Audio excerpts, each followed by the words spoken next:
Hey, you're back with the Get Out Debt Guy show. It's me, Steve, the original Get Out Debt Guy, and today we're diving into one of the most powerful forces that keeps people stuck in debt: guilt. Not the helpful kind that nudges you to make better choices. No, I'm talking about the toxic kind. The shame that whispers, you're a failure. It tells you not to ask for help. It convinces you that the hole you're in is your own damn fault. So you'd better dig your way out alone. But here's the thing. Guilt doesn't just sit quietly in the background. It pushes people even into worse decisions. They drain their retirement to make minimum payments. They take on another loan to hide the last one. And they say yes when they should say, I need help. That kind of guilt keeps people broke, isolated, and stuck in survival mode, and it's time we talked about it. Say hello, Damon. Hello, Damon. As always, joining me to unpack all of this is the new Get Out Debt Guy, Damon Day. And you can reach Damon through his website at damonday.com. And if you are at all feeling guilty about your debt or guilty about how to deal with it, reach out to Damon. Yeah, if you've listened to any of our past podcasts, you know that he's an incredible resource and you can reach out to him and just talk about your situation. Damon, today we're going to talk about debt, but last time we talked about the morality of being in debt, and that really woke some people up, didn't it? It did. Yeah, I actually got quite a few phone calls after that podcast. You know, it's funny because debt goes, the guilt of debt. Steve's getting a delivery. He's got a package door. You and I are both juggling every outside force we can right now.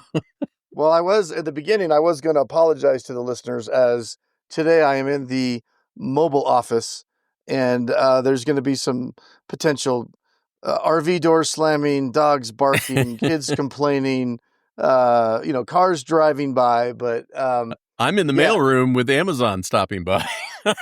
Yeah. My family is currently on what I'm calling the 2025 Summer to Remember. We're on basically a baseball tournament tour to the East Coast. My son's got a couple of tournaments out there this summer, so we're going to be on the road for about a month and a half, 2 months, something like that. And we are currently in the Rocky Mountains in Colorado. My boys are fly fishing, and I am in the RV with the mobile office. So talking to me. And in a couple of weeks, you and I will be together doing a podcast side by side. So a couple of weeks, bro. I'm going to be in North Carolina on Sunday. We got to be at Duke University on Sunday. This is like 7 days, dude. Okay. If I'm not there in 7 days, come look for me because the RV broke down. Broke a spring or something. The next podcast will be Damon and I side by side. Maybe, hopefully. Yeah. And I won't feel guilty about it. See? Yeah, there you go. Nice segue. I see how you tied it in. That's why you're the original. That's right. Old and stale. So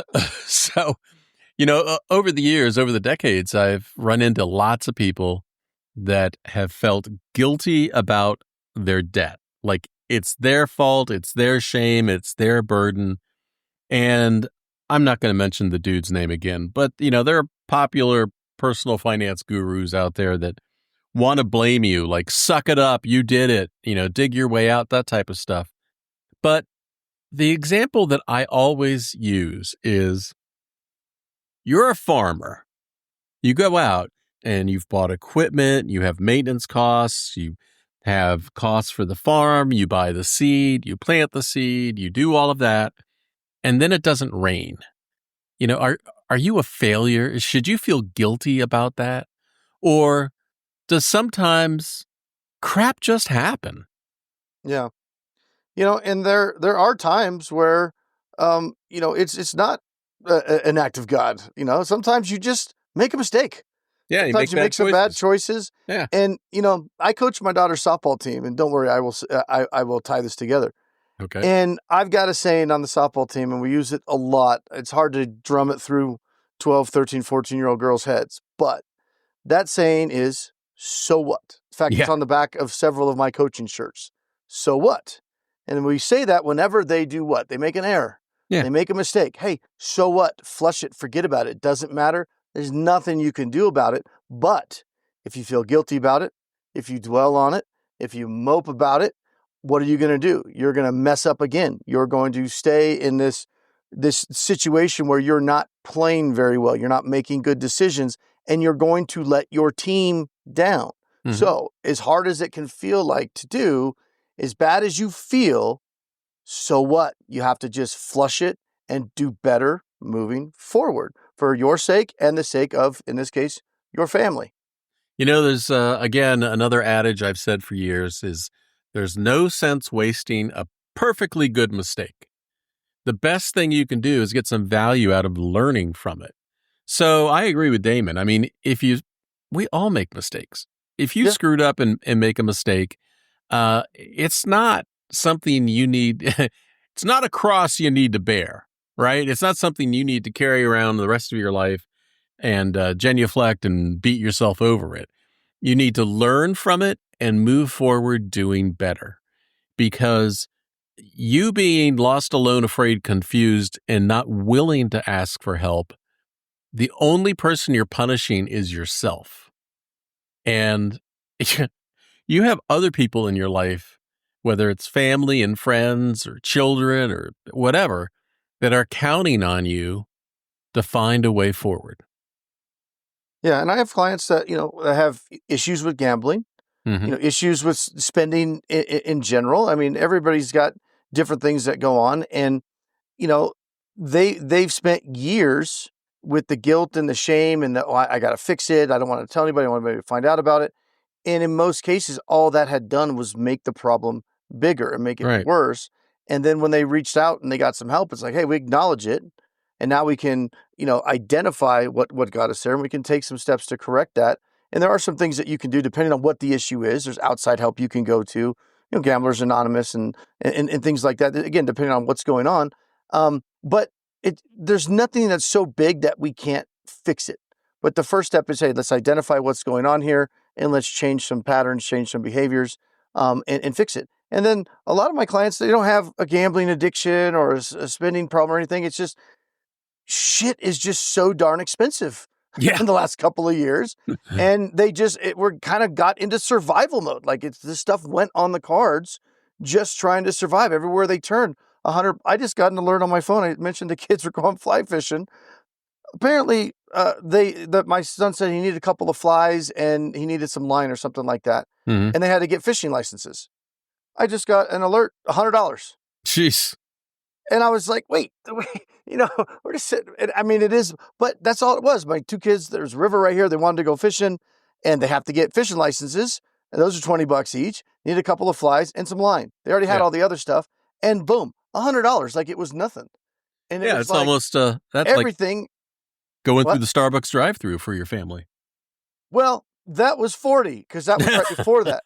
But you see my point, it's just everything is just so damn expensive that a lot of people got caught off guard just from when you look at what their life was like in 2018 and then they look at what their life is like now. A lot of people are going, my lifestyle hasn't really changed very much. I'm making about the same money, Yeah. maybe a little bit more. Yeah. I'm driving the same or similar car. I'm living in the same house. We're going out to eat even less. Right. And I have less money to spend and more debt than I had in 2018 and 2019. And so a lot of times that's, for many people, that's what it was. It was just what's that line from Shawshank Redemption when something like the world just went and got crazy or something when they got out of jail. And it was like, all of a sudden it was like this new world that they Right. weren't used to. And the difference was we didn't spend 40 years in jail and have the world just pass us by. We spent a year hunkered down in COVID and we came out and went, what the hell is going on? Well, let's see if this story applies. I had a client once and she was, I'm doing air quotes, addicted to shopping. All right. That was her release. And so she had one particular store that she liked to go to. It was Victoria's Secret. Secrets? Anyway, she met with me each week and she would come in and she go, I I was just feeling so stressed and bad about my debt. I couldn't help myself. I went shopping and I bought stuff. And now I feel guilty about returning it. And I was like, you got the stuff in the car? Yeah. Let's go to the mall. So we went to the mall and she goes, I feel so embarrassed and guilty about returning this. And I said, they're not going to care. I'm going to go with you. I'm going to show you how easy this is. And that was the beginning of her ability to be able to return. So, sometimes you just need to break through how you think other people are going to feel. Because if you think that you need to feel guilty because of your creditors or a debt collector or somebody else, that is BS. They don't care about you. The only reason that they care about you is to manipulate you. The people that you really need to take care of are the people who count on you and who love you. Yeah. Yeah. And I mean, I don't have much else to contribute to this other than my so what. It's like, I know it's easy to say because, that's taking the emotion out of it. Yeah. But at the end of the day, that's what you have to do. We have to strip the emotion out of the financial decisions. We can discuss the emotion, the reasons why we got to where we're at and what we can do to get out and how we feel about that. Of course, that's going to play a role. But at the end of the day, you got to make a decision that's not wrapped up in the emotion, right? So do you ever watch that series, Ted Lasso? Ted Lasso. Yeah, he's the coach, the American coach for an English soccer team, football team. No, I did not. Anyway, very popular, top-rated show over the past couple of years. And when his soccer team, football team, loses a game, he always has a saying, be the goldfish. Goldfish have a 10-second memory. Yeah. Be the goldfish. Just like you're saying, it doesn't do any good to linger on it. Let's do better. So if you are struggling with a debt situation, you've been carrying one around, you don't know what to do, you're, like I've said before, lost, alone, embarrassed, ashamed, reach out to Damon. He's not going to judge you. I don't judge you. And let's get the thing that I find that overcomes guilt is truth and facts. Because once you understand what reality is rather than assumptions and fear and embarrassment and everything else, you will come to completely different conclusions about what to do. Yeah. And for those of you that are new to our podcast, maybe you haven't heard us before, don't know who we are, Steve and I have both been through the ringer ourselves. So when he talks about we're not going to be judging you, is as bad as you think your situation is, try us. I bet you we can one up you. So there's no judgment here. We've both gone through bankruptcies and settlements, and we've done it all over the years. How do you think we got so smart about how to deal with all this stuff? Yeah. We have first-hand knowledge about how to deal with all of this stuff. I think one of my lowest moments was I was so broke that I had to take my 3-year-old daughter and my wife and move back into my parents' house at 32 or something. I couldn't afford the car that I had. So the only thing I could afford was a $500 used postal Jeep. The kind that used to have I know, Eric, here again. The kind that used to have the sliding doors and they were real Jeeps. Now you've got your own postal door on your office. Yeah. And the doors didn't close all the way. And it was wintertime and cold as hell. And, I was, the only thing that we could afford was to go out on a Friday night to a local pizza place. And golly. What did you order, bro? It's not me. Steve's literally got, in his office, he's got one of those doors like you see on an office building where UPS can put a box in it and then close the metal door. And then the box will drop down the other side. And then it hits a gymnastics pad, and then it goes onto a conveyor belt and rolls down towards his desk. It's like Mr. Mousetrap builder over here. And so every time you hear all that clanging, that's UPS or FedEx dropping a package into his office. Hopefully we're over with all that right now. Because Steve can't just have like a door like a normal person. No. He's got to be like a fancy door with a drop box. So on Fridays was the one time we could afford to go out to eat. We went to the local pizza place, and I think for like $5.50 we could buy a small pizza and put a quarter in the jukebox to have our little daughter dance to Aretha Franklin's Respect, because that was her favorite song. And I mean, I felt like a total loser. And I felt guilty back then. And it took me a while to figure it out. That's why Damon and I know what we're doing. Now, I don't know what Damon's lowest moment was, but one of them that I experienced with him was when he was sitting in his hot ass garage in California with an air conditioner blowing out the vent in the garage. So it was like blowing on his feet or crotch or something. And in the garage where his office was the dryer with the tennis shoes in it going ba-bump, ba-bump. Yeah. Because at that time, my office was in the garage, because the only thing we could afford to rent down in Irvine at the time was a little 2-bedroom little house. It was an actual house, but it had a common wall. So, I mean, you could potentially call it a condo, but it was basically a house, and it only had the 2 bedrooms. So we had one, the kids in one bedroom and our bedroom in the other, and then it was like 1,150 square feet, Yeah. and there was just not enough room to have my office in there, nor was there enough quiet to have my office in there, because I had 2 little, like a baby and a toddler at the time. And so the best option was just set up a desk in the garage, which most of the time in Irvine, we were 20 minutes from the ocean. Yeah. It was fine, but it still does get warm in the summer. And I was sweating in there. So I got one of those window air conditioning units, from Home Depot, but there was no windows in the garage. So I had to set the unit up next to the vent.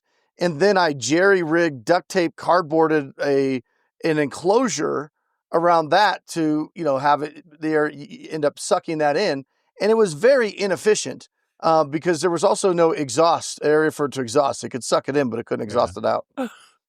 I'm laughing because not only do I still remember that sound and the thumping of the tennis shoes in the dryer, but the coup de grace was I would try to have it off when I was doing consultations back then. But no, in fact, when we were so broke, when we moved into that house, we had, lost our house, gave the house back to the bank. And we had it was a great 5,000 square foot custom built house. This was before the market tanked in 2008, but we ended up losing that when, we owed $800,000 on a house that was worth 300 at the time. Mm-hmm. And I was like, California, non-recourse state. Here you go. My bad. See ya. Yeah. Here's the key. They even gave me $2,000 to move out of it. But when we ended up moving back in, we were, so broke that we moved into a rental. I had a paid off diesel truck, and it was worth like $20,000 at the time, maybe 25. And I sold that. So we had enough money for the first and last down payment on the rental house. Mm-hmm. Because we already sold our trailer that we had at the time, and I don't need a dually diesel truck if I don't have a trailer. So I was like, well, I don't need to be driving this around Orange County. But yeah, that was the only way we could even get into a house back then, was I had to sell the truck. So I had the cash to do it. And then, that was, what was that, 15 years ago or so, maybe more? Yeah, maybe more. But, you got to do what you got to do. And you don't think I felt embarrassed or ashamed having to sell my truck so I could put a roof over my kids' heads? I mean, it sucked, but you do what you got to do. Well, it's like after my bankruptcy, and we talked about this a couple times, but after my bankruptcy, I felt so guilty about having discharged my debt that I tried to repay my creditors. I want to repay you. I feel like I have an obligation to repay you. And their response was, please don't. Yeah. See, we don't know what to do with the money. Don't send it in. After my bankruptcy, I didn't feel guilty about it. It was, I was at the point there where I don't want to say I was cynical of it, but I had been in the system you had me enough to know. Well, I did have you, but I also knew that this was just the system, and it's.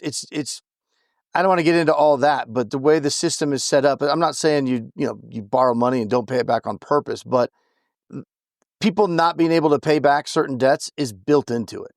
It is what it is. There's no point. It's a waste of time feeling guilty. And it's a Here's the other problem with guilt and emotion about the debt.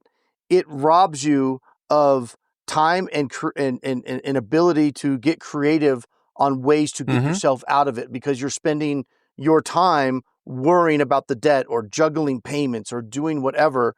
That guilt and that shame and that inability to come up with a strategy and a plan to get rid of it is continually pulling you down Yeah. into it, because you're spending time, effort, energy, brain power trying to juggle that and feel bad about it, rather than saying, you know what, I'm going to compartmentalize that. It is what it is. Now I'm going to do better moving forward. Right. Okay, I know I had this problem. I did that, whatever. Now here's what I'm going to do moving forward to get out of it. And then you need to focus your energy and effort on positive things, not things that were in the past that are, what's done is done. So what? Move forward. Yeah. Don't let your team down. Don't make the mistake again. Have positive, keep your head in the game. Ball comes at you again, you'll be ready for it. Well, I've seen people make so many mistakes, waste so much time, and time is the one thing that you cannot buy. You can spend money and get a great solution that takes care of your debt now. You can get good advice. You can rebuild and start your life, right now. You can begin to start savings and building an emergency fund and protect your family and keep your family and kids safe. But if you piss away years through regret and guilt and morality, whatever it is, just assumptions and fear, that is the biggest tragedy in my book. Yeah. All right, Damon, can you think of, just off the top of your head, can you think of somebody who came to you and felt incredibly guilty? I mean, I can think of lots of people who came to me. The story that most of my clients, there's not that many that come to me and go like, you know what? I got into this mess and I feel fine with it. Right. It doesn't really happen. No, because, they're living through it alone. Now, my story I've told before is the guy I met with, my client, met with him for the first time, and I stood up to give him a hug, and he just fell into my arms sobbing, and he said, I owe $3,000 worth of debt, and I can't live on, I can't survive. And it's, tragic that people make those kinds of decisions because of how they feel emotionally. Now, the other consequence of guilt from debt is either it's the chicken and the egg thing, right?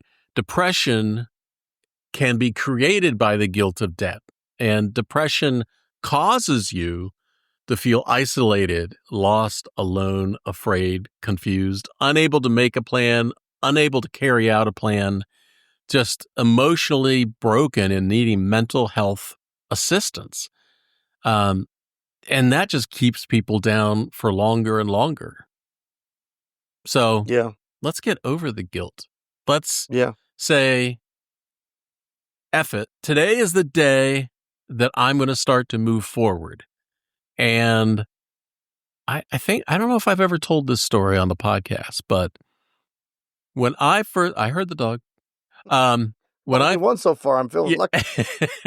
Well, luckily there's no mail dropping through my box at the moment.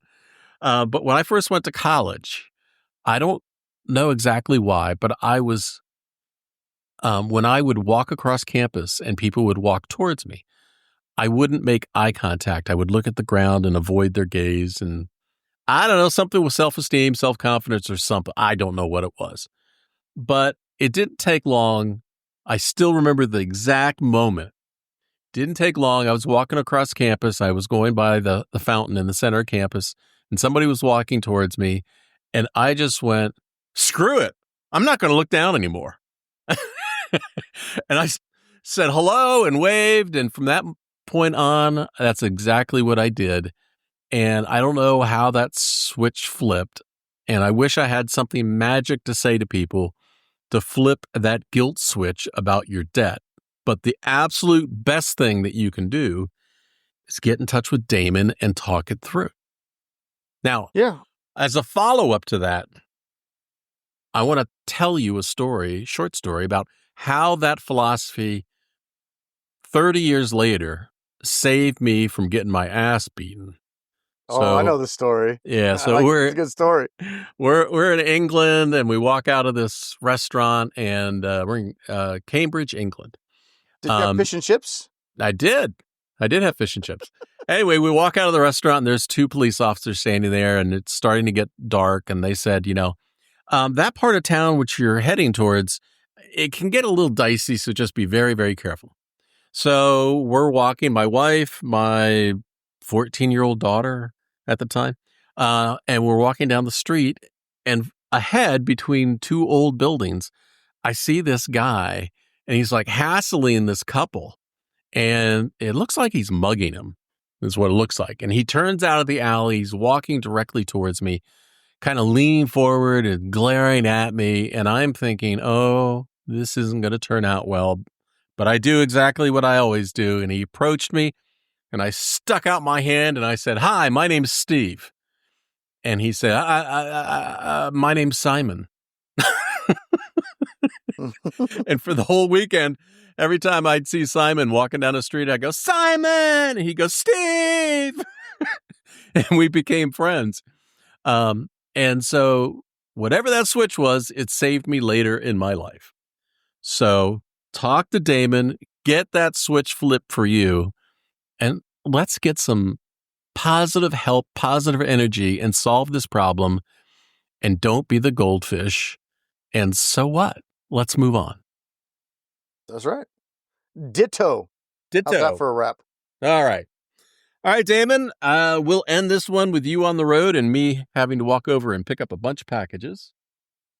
I sense a box cutter in your future. Oh, God. I got 5 here. Of course, my office is a mailroom in my house. Yeah. So I have lots of box cutters. All right, man. I will see you. Peace. Got a money question keeping you up at night? Well, don't just Google it. Get real answers from real people who actually know what they're talking about. Head to getoutofdebt.org/podcast to ask your question, and you might hear it on an upcoming episode. But hey, if you'd rather keep it private, Damon Day has your back. Visit DAMONDAY.com because getting out of debt is easier with the right help.